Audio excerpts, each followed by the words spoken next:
fatal heart impacts, past painful scars. In fact, I blast tasteful bars and pass. I back up my actions, fact don't ask, grab reactions, jacked attack with every word, then act with class as they hear me snap. I got nothing to lose, cause I fought and felt the bruise. Now I'm not the one confused, call the shots and they produce. I ain't lost, I'm finally loose. Pick a new silver excuse, I need the views to boost me to a new abuse of being used. Everybody wants a piece now, y'all can rest in peace now. You're dead to me, so peace out. Remember, you're discreet now. Get ready for defeat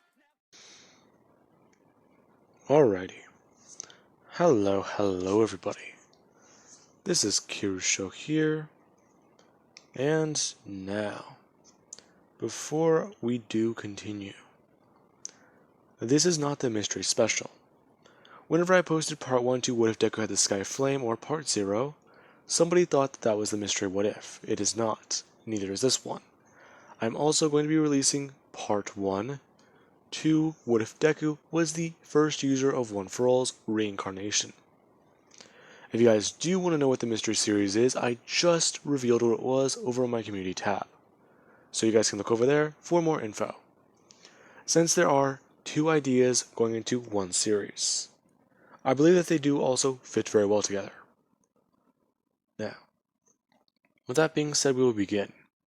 For all of those who do know what Guyver is, or Guyver Bio Boosted,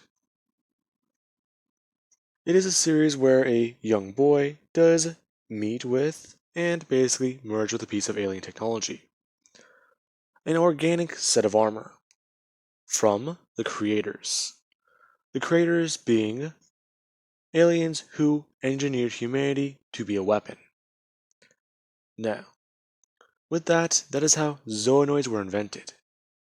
A next stage in evolution, some people believed, from a company. They will be included in this what if. I might also have this series delve into the idea of space, and possibly even the creators. Since I believe, as far as I am aware, I am the first person to do the Guyver suit as a what if Deku. Now, let us begin. We will start with Izuku Midoriya. In this world, Midoriya, he is quirkless. He was diagnosed as quirkless the very day he was born. Technology has actually had a major jump. And well, Midoriya himself, he's distraught. Growing up, he's always seen people use strange and powerful abilities, waiting for the day whenever his own would show up, or he can produce something abnormal from his body, like fire, just like what his dad can do, or pull objects towards himself just like his mother. Inko, she kept her mouth shut about being quirkless to Midoriya, and he will grow up not realizing that he does not have a power. He believes that one day it will show up. Now, with that being said, Midoriya does go through life a bit similar to canon, up until the day of the last day of middle school, where we do have Bakugo and many other students. They're all talking about and wondering where they should go after school. A change of pace in this what if being where Bakugo does actually ask Midoriya if he does want to go to the mall, since being quirkless is not really that big of a deal. Midoriya is treated a little bit more as a celebrity than a regular, well, being bullied, you could say. Since not really a lot of people do ever bring up the idea of quirklessness. Now, Midoriya actually does somewhat accept. And they all do begin to head out. Now, Bakugo is talking about the idea of heading to UA, and thinking that he can be a pretty good pro. His lackeys going on to state that that would actually be really amazing to see, and it would possibly be very good. Now, Midoriya does bring up the fact that that sounds amazing, and he actually does want to try out for UA himself. But what about your power? Oh, come on. I can train and get stronger. Even then, Midoriya says bring up his hand and making a finger gun. If he can't use a quirk, then he'll just do what Mr. Snipe can do. Huh. Okay, gunslinger. Now, meanwhile, we will cut over to somebody currently hiding underneath the shopping center at the mall. They are running through the underground passageways, basically the sewer. And they are talking about what they have just stolen. Now, this is the sludge villain. However, they did not steal from a convenience store. They took a briefcase from a man who seemed to be very paranoid about it. In fact, after looking after the man for quite a minute, he found out that this man worked for a very, very big company. So, whatever's in this briefcase has got to be important. Now, we do have agents of this company scrambling to try and get this back. And we will cut back to Midoriya. Him and everyone else currently walking around. Up until there is a loud explosion. And the floor underneath them does actually begin to collapse. This being whenever the sludge villain does basically just burst out and begin to try and run away, shouting that he needs to get these pros off of his back. Now, the sludge villain, he does try and run into a crowd. And this is whenever Midoriya and Bakugo, they all do get up. Midoriya trying to make sure that the lackeys Bakugo has are okay. Meanwhile, Bakugo is shouting and screaming at the sludge villain that he's a bastard and he really shouldn't have messed with them, before trying to run in and try and use his quirk. Now, pro heroes do begin to arrive on scene, seeing Bakugo trying to fight against the sludge villain before he is eventually caught. The villain holding onto the case as they try and swing it around, basically to tell everyone to stay back. Otherwise, he's going to kill the kid. Now, Bakugo, he is trying to blow away and fight the sludge villain. Explosions and fire being thrown around everywhere. Until All Might does arrive, and he blasts the sludge villain high up into the air with one single punch, being able to save Bakugo and, well, send the villain in the case flying away. The briefcase being destroyed upon the punch, and the Guyver units being thrown around town. Now, with that being said, Midoriya did actually trace where one of these units did begin to fly in, or the direction it went in, confused as to what that was. Now, he does run in and try and see if Bakugo is alright, along with being surprised to find that this is All Might. All Might handing out autographs and beginning to talk with different people. As Bakugo, he is told that he will need to go home and get some rest. Now, with that, Midoriya and Bakugo do actually head home, saying goodbye to Bakugo's quote-unquote friends. Now, as they are walking, Midoriya does actually bring it up. You know, whenever that villain was blown away, he did throw something. What are you talking about?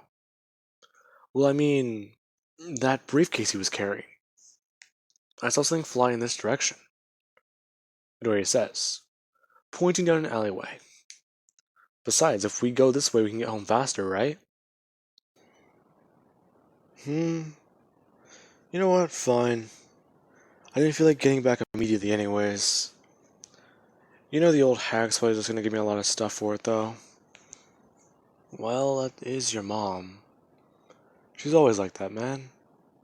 I could say the same thing about you. My mom actually does like you. Sometimes more than me, I think. Yeah, probably. Anyways, they say, or Midoriya says, as they go walking down the alleyway. And they do keep going. Let's see. All Might flung that thing pretty high, Midoriya says. Think for a minute.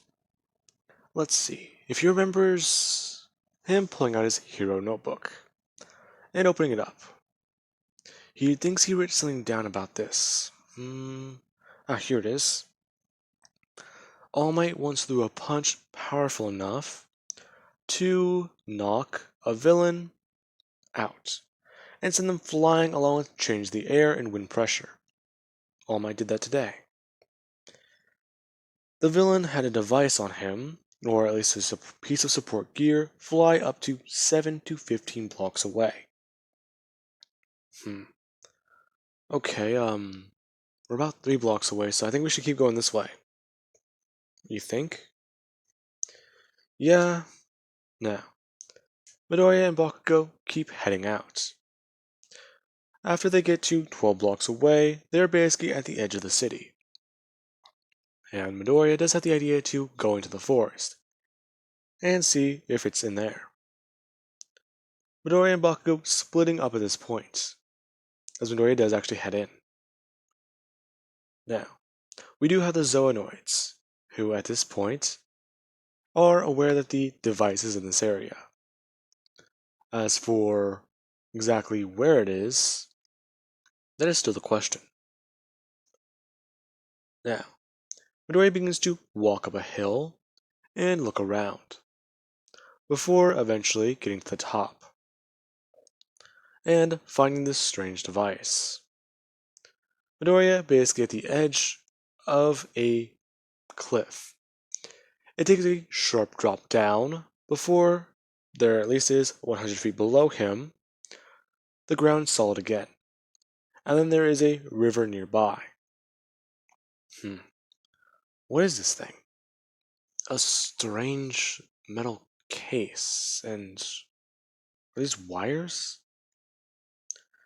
Is this a piece of technology? Can't be.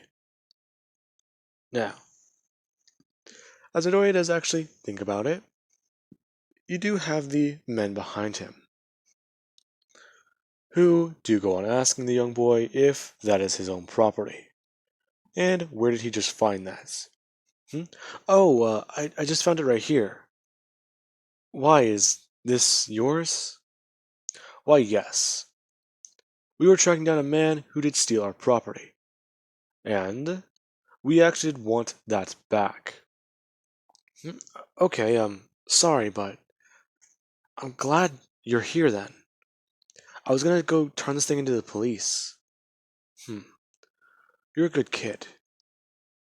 But I'm assuming you know what that is, correct? No, no idea. Good. This will be a whole lot easier then, the man says, taking off his sunglasses as he begins to buff up and transform. The man, he grows in size until he has green skin and looks like a rhino. The man then instructing Midoriya that he's going to kill him, then take that back. Midoriya taking a step backwards. The man somewhat beginning to laugh. As Midoriya, he's somewhat scared and frightened. Now, Bakugo, he does actually hear about this. He heard the men move in that direction and the screams as the man transformed. Bakugo making his way up the hill and actually seeing part of the scene. Midoriya backed up, well, literally with his back against the wall at a cliff, with these men trying to get closer to him, telling him to hand it over now. and they will make this quick. Midoriya going to move his feet backwards before he does actually kick up a little bit of rocks off the side of the mountain. Looking back. Now, Midoriya, he actually does take a closer look at this device. Okay, it's clearly important. Let's see. Would he be able to help me right here? Midoriya flipping it around and accidentally pressing a button. Or the large orb in the center. Basically, that little piece of control metal that is either on the top of the helmet or right there. Or I believe that's the gravity sphere. Either way, Midoriya touches an important piece of the armor. Before it does begin to wrap around Midoriya's arm and onto his torso. As soon as it does actually attach itself to Midoriya's face, he goes flying backwards, falling off of the cliff as he begins to try and scream. Now, Bakugo does run out from where he was hiding and scream out for Midoriya. The men turning to see this young boy. Great, another one. One disappearance would be easy to cover up, but two? Jeez. Well, think about it like this. As long as there's not more, we should be fine. A couple of kids go missing in the forest all the time. Hell, we can just dump their bodies in the river. Yes, most likely, one says. As the man with giant green skin does begin to make his way towards Bakugo. Bakugo bringing his hands up and putting them behind him, blasting out an explosion as he begins to move forwards. The man realizing that Bakugo's quirk is useful and powerful. As soon as Bakugo does get in front of them, he does blast his hands downwards, blasting himself up in the air before trying to blast down at the man with giant green skin. Now, Bakugo, he doesn't really make a dent in this man. The man bringing his hand up being able to smack Bakugo away. Bakugo being sent flying as he acts as smash and hit into the ground, before getting back up, and the man does begin to fly forwards, towards Bakugo, stomping forwards and beginning to try and rush in. Bakugo being able to actually bring his hands to the side and blast away, moving 2 to 3 feet to the right as the man's punch swings past his body. Bakugo then bringing up his hands and trying to blast into the man's arm.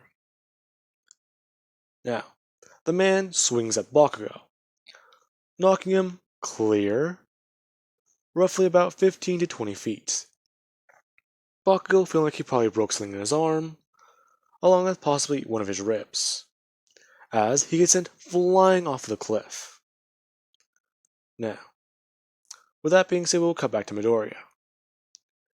After he did fall, the armor covered his body.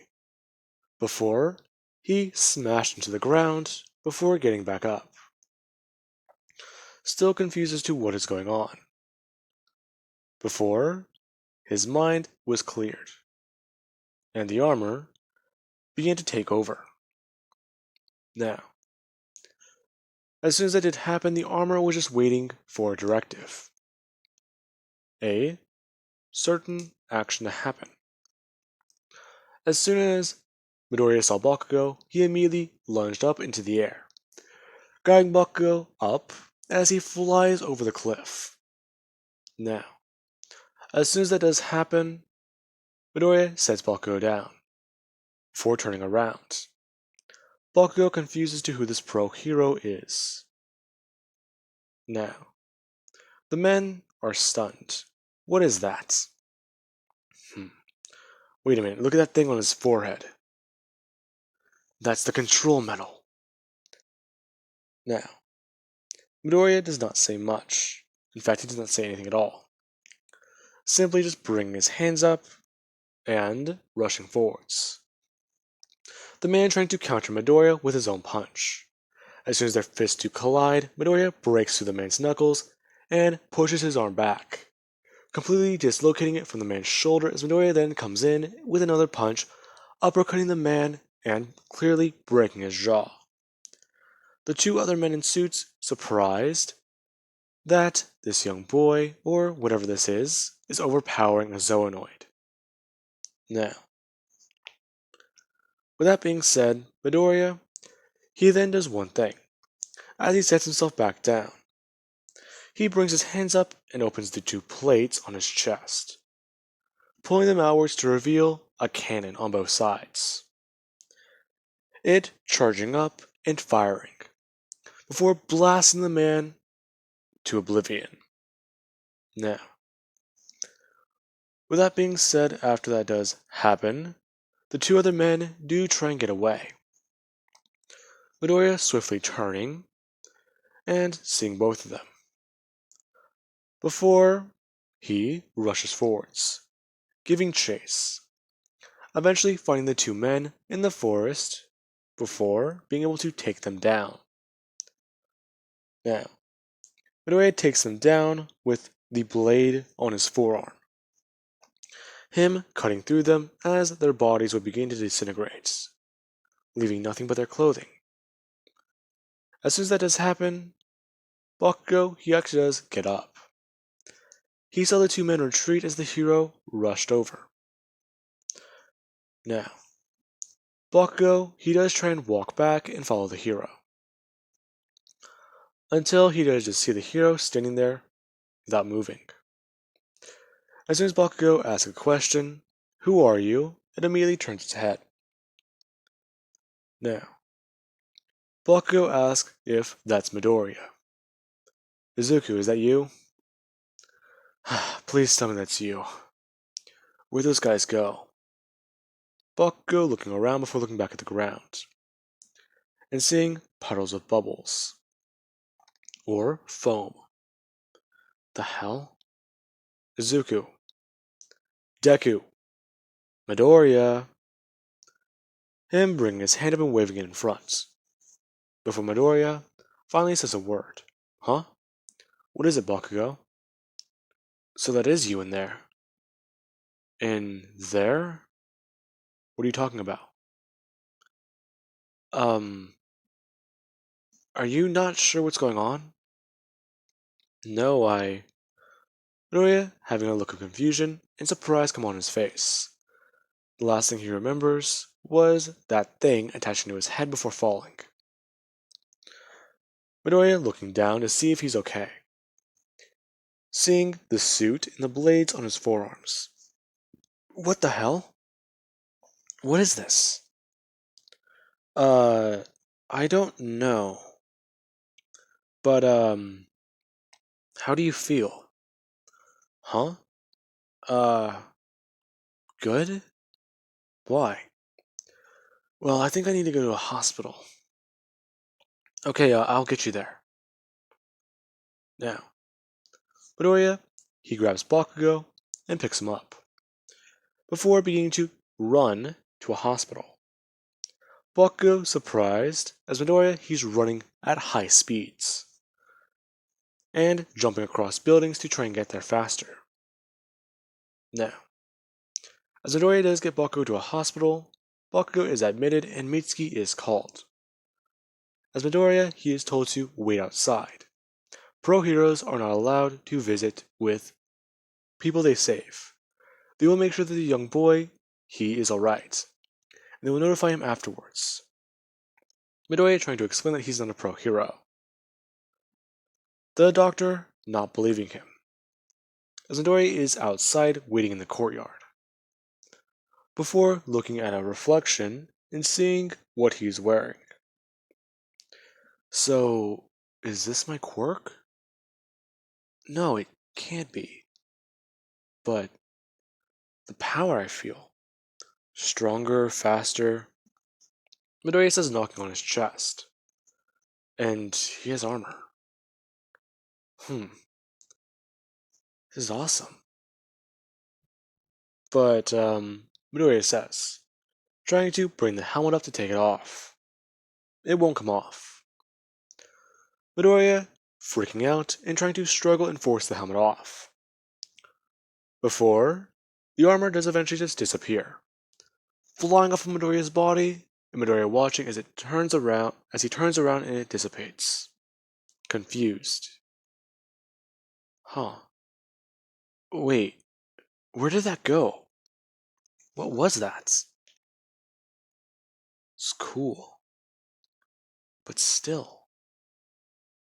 Okay, Midoriya is saying to walk back in, before asking if his friend Bakugo is going to be fine.